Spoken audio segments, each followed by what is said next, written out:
Now, I would like to start off our very first session with by introducing our very first speaker. His name is Mr. Graham Seed, the European Research Manager from the Research and Thought Leadership in Cambridge Assessment English. Now, unfortunately, he won't be able to present live, but he sent his greetings all the way from UK, and he has recorded a very special video talking about how to kickstart your learner's language journey using the CEFR.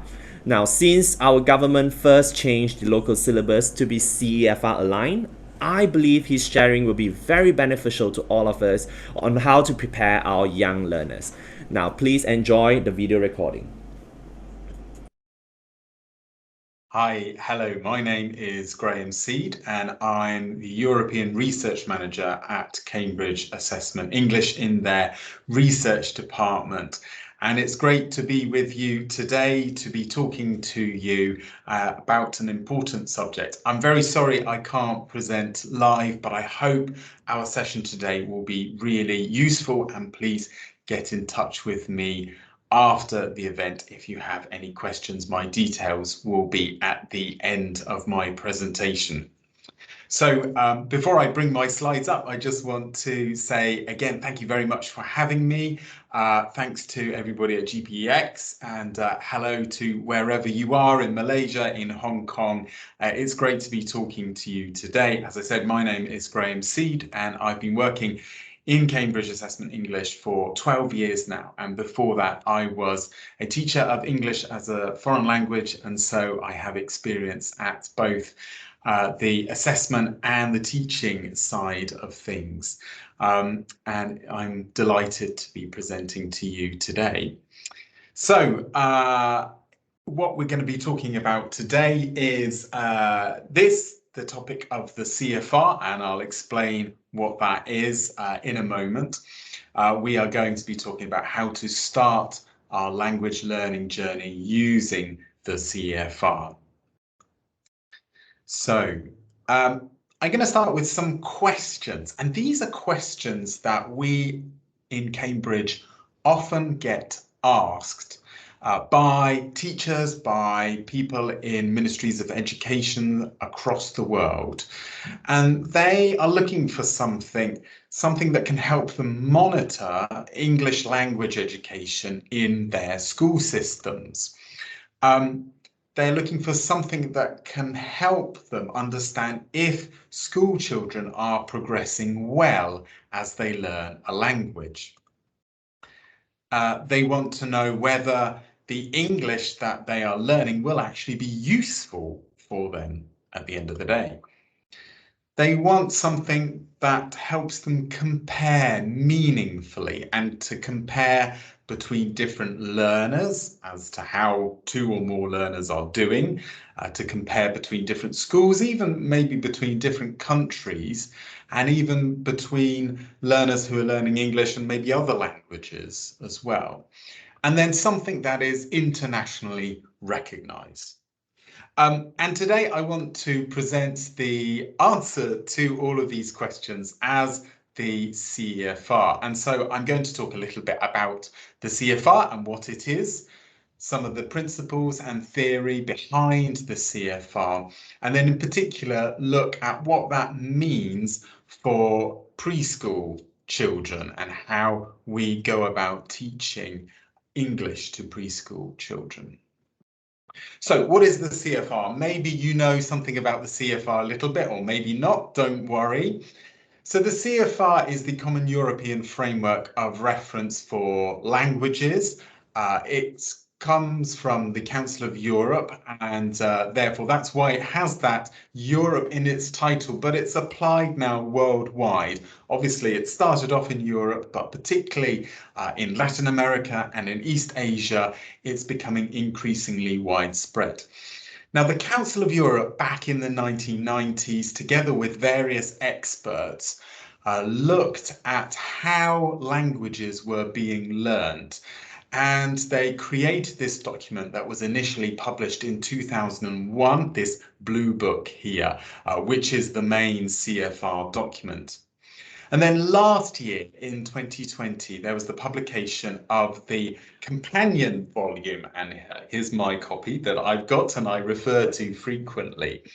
And this document updates and expands the original document. It doesn't replace it, but it's a fantastic resource. It's freely available online. I'm going to share the link with you somehow so that you can freely download it and use it. And we'll be talking today about how to use that document. I'm going to point out 5 key principles behind the CFR. And in doing that, I'll be explaining a little bit about it as well. So we're going to go through these 5 together. Firstly, that the CFR provides a widely used and recognized standard. So the picture here is of our USB cable, our USB stick, that wherever we go in the world, pretty much we can use this device. And it means we can plug in our phones and our laptops, and it's internationally used, it's internationally recognized. It's a standard that people across the world use. And so too with the CFR. It's a standard that people across the world use for describing language ability in second or subsequent language learners. And so that's why it's a very important and valuable tool that we here in Cambridge use as much as people across the globe. So that's a very important starting point. The next point is that the CFR shows progression of language learning. I guess if you know one thing about the CFR, it's the CFR levels, maybe, that you've come across this level system. From pre-A1 at the weakest or the lowest, so for those learners who are just starting their language learning journey, up to C2 as the most proficient language learners, and there are levels in between that. So pre-A1, A1, A2, and then going on B1, B2, and C1 and C2 being the most proficient. And that's very well known. That's probably something that you are familiar with. And what's interesting is how this system works, because we know, of course, that language ability isn't neatly divided into these levels. It's a bit like colour. And this is the picture that the authors of the companion volume give us. Imagine a rainbow. Think about a rainbow. A rainbow shows a spectrum of colour from red through to the deep indigos and violets. Colour, of course, is a spectrum of colour. You can't separate out where each colour begins and ends.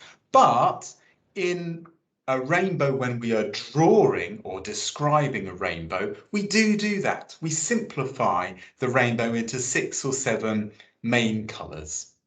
And so it's like that with language proficiency, language ability. Of course, it's a spectrum and everybody is different. Everybody has a different language ability in different languages. But in order to simplify it, in order to talk about, in order to describe language ability, we use the CFR level system. And it just helps us, doesn't it? It helps us say, okay, my learner is B1. Okay, I'm B2 in German, for example. And so that's why it helps us show progression. And we can talk about our learners in our classrooms and say, okay, in English, for example, they are at A1 level. So they're not right at the very beginning. They have progressed a little bit, but they've obviously got a long way to go until proficiency. And the next step we want to get to on our language learning journey is A2, and that's where our learners should be going. And also at the same time, we can think about other languages. So one particular language learner might be A2 in English, but pre-A1 in another language, let's say Chinese. It could be any language. And so that leads us on to the next point, in that the CFR talks about comparing people and comparing abilities. It makes that comparison easier to describe. So our one learner who is A2 at English and pre-A1 at Chinese can also be compared to another learner who is maybe, let's say, A1 at English and A1 at Chinese. So different levels. Comparisons can also be made using exams. So here on the screen now, you see the Cambridge suite of exams. We have different exams for different purposes. Down here at the bottom in pre-A1, A1 and A2, we can see the exams that we have for young learners. And then, of course, there are other exams. The blue box in the middle are our business exams, for example. And we can have a look, let's say at level B1, we have different exams, preliminary for schools, so that's a school-based exam, preliminary for general and education purposes, and then a B1 test for business as well. So these are 3 different exams, but they are all at B1 level, and therefore we can compare these exams and say, okay, well, they are testing different areas of English, but they're at the same level. And so as we go up, we progress through the levels, we can also compare different exams, different products at the same levels as well. Let's focus a little bit on young learners, because I'm sure you're interested in that.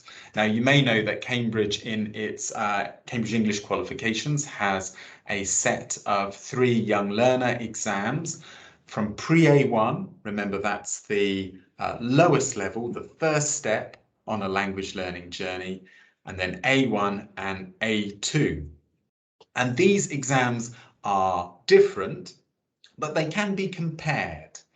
And on screen now, you see a little diagram which shows the CFR level on the left, and then our exams, so starters, movers, and flyers. Starters, for example, is aimed at pre-A1 level, movers at A1 level, and flyers at A2 level. But we can also compare these. So in the results of a young learner's test, children are awarded shields, and these shields equate to different CFR levels. So let's take movers, A1 movers. This exam is focused at A1 level, and if a candidate does very well in it, they are awarded 5 shields, and that equates to A1. But also a candidate who takes A2 flyers, even though that exam is aimed at a higher level at A2, it means that if a candidate gets 3 shields at A2 flyers, that is equivalent to A1 level. And so we can compare using the number of shields awarded to a candidate in our exams as well. And probably for preschool children, you will want to focus on our first test in this suite, the pre-A1 starters exam. Now, what's very important in the CFR is its underlying theory, I guess. And that is because it aims to describe real life language use. There are some important points here. Firstly, that the CFR sees that the reason why people and children learn language is that it's for communication. The purpose is to communicate. We, of course, communicate in many different ways, but learning a language is not just a subject to study. It is a way of communicating. You learn in order to be able to communicate. And even preschool children learn English or whatever language in order to communicate. In order to communicate in the world that they are currently in, which may be the preschool classroom, where there is a lot of even non-verbal communication going on. And that is very important for them, very purposeful, very collaborative language. But also to think about the real life communicative needs that these children will face in their future as well, and prepare them for that future. Okay, so I think that's a very important point that I'd like us to bear in mind, is that we learn language, and the CFR sets out learning language for a real life communicative purpose, not just as a school subject to study because you have to. The CFR describes a language learner as being a social agent, so somebody who interacts with other people in many different ways.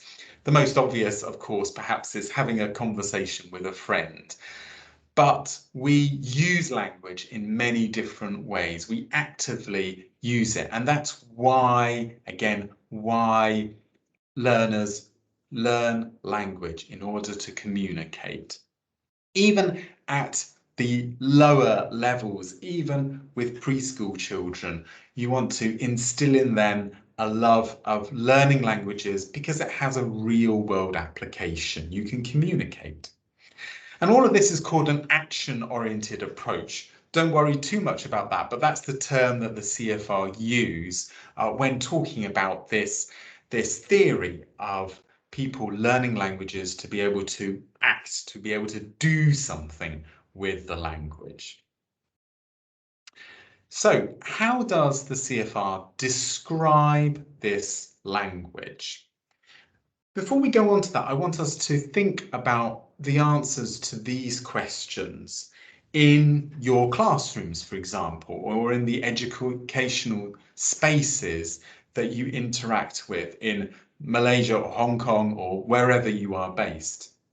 So do the language learning activities in your classrooms and outside of the classrooms as well, do they encourage children to do those real world communicative tasks? And what do we know about our learners, about our preschool age children? How can we make learning activities specific to their needs? And their needs may be to get them ready for primary school, where they need to be A1 level. So that is definitely a need that they have, and it'll help them in their real world life. And therefore, how can the CFR be used to help know what preschool level learners should be able to do in English, the language that they are learning, at their level? Now, we know that preschool children, their level is probably going to be pre-A1. Remember that very first level on their language learning journey. So how can the CFR help us know what our preschool age children should or could be able to do in a foreign language? And that gets us on to my final point about the CFR, in that the CFR describes language ability quite comprehensively. And it does that through a number of can-do descriptors. These can-do descriptors are statements that the CFR uses to talk about, to describe language ability in different areas and in different levels. So this example on screen that we have at the moment is about overall written production. So writing, producing writing. And this is called a scale. So the name of this particular scale is overall written production. There are lots of different scales in the CFR book to do with reading and listening, writing, speaking, and many others besides that. So there is a scale, and we have the levels, as you remember, going up from pre-A1 up to C2, the most proficient. And then for these levels, there are descriptors. There are illustrative descriptors that illustrate, that describe the sort of language that you should expect a particular level learner to do. So let's have a look at the pre-A1 level descriptor for overall written production. Pre-A1, remember, is the best suited level for preschool children. So we are saying that preschool children in English or in their other language that they are learning should be able to give basic personal information, for example, the name, their address, their nationality, and maybe they need to use a dictionary or some additional sort of resource to help them with that. But they should be able to write these things. So that can-do descriptor, that illustrative descriptor, that statement which talks about what they should be able to do at pre-A1 level, that will help you as teachers work out what you need to teach. It gives a good goal, a good aim for the children to aim for. And then of course, it helps them work out, okay, what's next? So after pre-A1 level, you will need to go to A1 level. And we're going to have just a few moments now before I finish thinking about that pre-A1 level, that first point along the language learning journey. And this was a new level that was added for the 2020 companion volume as a result of feedback, as a result of teachers saying, hey, we actually need a level before A1 as the very starting point for that journey. And of course, it's really useful for young learners, preschool age learners in particular. And it's that first stepping point, that first milestone towards achieving something in a language, and it provides motivation for a learner to get to that first point. Of course, pre-A1 means that a learner is quite limited in what they can do, but it's a useful first step. And in the CFR companion volume, there are 46 of these statements, these can-do descriptors, which describe what a pre-A1 level learner should or could be able to do, or can do in a language. And they're mostly to do with reception, that's receiving language, so listening or reading, and simple production, so simple speaking or simple writing. Obviously, there are more complex things in the CFR, which I can talk to you about another day, perhaps. But pre-A1 level, of course, it makes sense that these descriptors describe quite simple, basic things for a language learner to achieve. Now, on screen now are some key concepts that we find in those 46 descriptors which describe language ability at pre-A1 level. Hopefully these resonate with you as teachers or educators or involved in the education system of preschool age children. So things that are familiar to them, that makes sense. Short things, slow and clear language being presented to them, a focus more on oral skills before literacy skills, although there are some initial literacy skills in pre-A1 as well. The use of a dictionary or additional resources that the pre-A1 level learner needs to rely on in order to communicate, and that's okay. They rely on, let's say, non-linguistic things such as photos or illustrations, body language and gestures. All of these things are very important in helping a low-level learner communicate, and it's okay to make use of those alongside language. And when pre-A1 level learners do produce language, it's recognized that these are probably only individual words or simple formulaic expressions. Here are two examples of pre-A1 descriptors so that you can have a look at them. Of course, do download the CEFR document itself and you can have a look at the other ones as well. But I'm just giving you two examples here. In overall reading comprehension, so recognizing familiar words in a fast food restaurant menu, there may be pictures to help, or in a picture book using very familiar vocabulary. In another scale, the scale of listening to announcements and instructions, the pre-A1 descriptor can understand short, simple instructions for actions such as stop, close the door, etc., provided that they are delivered slowly, face-to-face, and maybe accompanied by pictures or other gestures, and maybe repeated if necessary. So repetition also an important element within the pre-A1 level. So finally, how can we use the CEFR then? So first of all, have a look at those descriptors, the pre-A1 descriptors in the CEFR document. And an important thing to say is it's absolutely okay to then amend or change the wording of those descriptors to suit your context. That's very important. You may find that some of these descriptors are not particularly useful for you. If so, that's okay.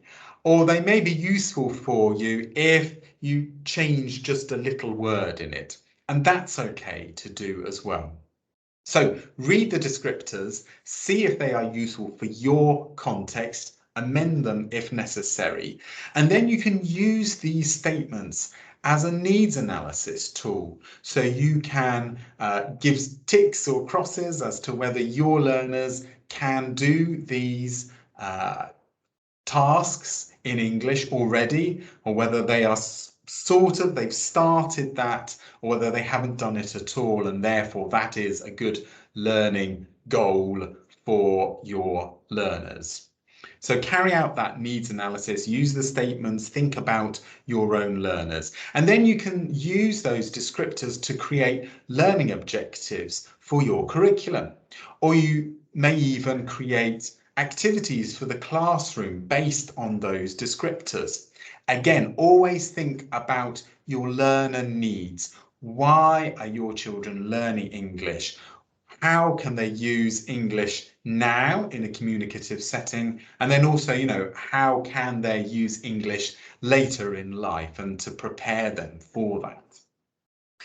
And of course, these objectives will help you to sequence your language learning objectives and activities appropriately. So you would want to look at the pre-A1 level descriptors first, before then moving on to the A1 level descriptors, which are the next level up.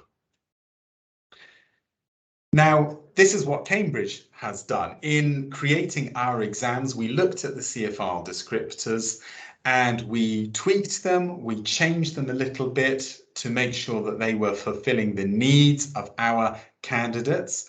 And we have come up with our own set of can-do descriptors. On screen here, you can see the ones that are relevant for our pre-A1 starters test, divided into listening and speaking objectives and reading and writing statements.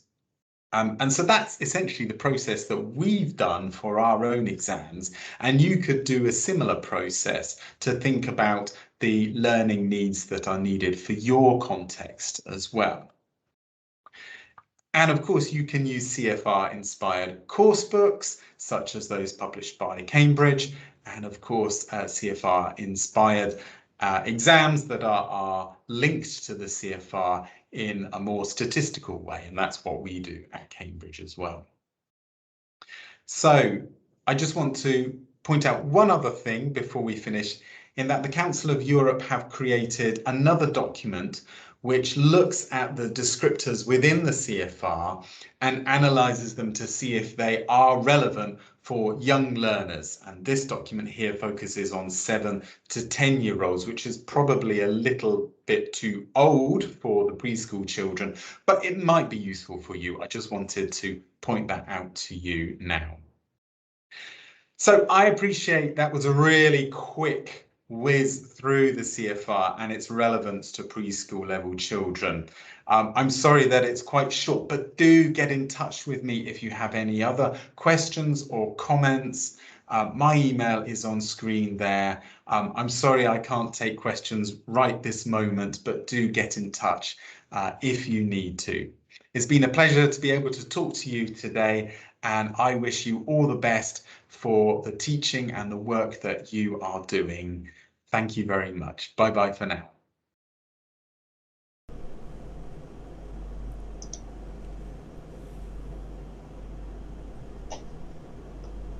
And that is Mr. Graham Seed, everybody. And as he mentioned, there is a link on the document that he would like to share with you. So you may find that link dropped right now in the Telegram channel for you, and you can download them there. Through this document, you can get a little bit more understanding about the descriptors that he has mentioned, and also some of the can-do statements as well.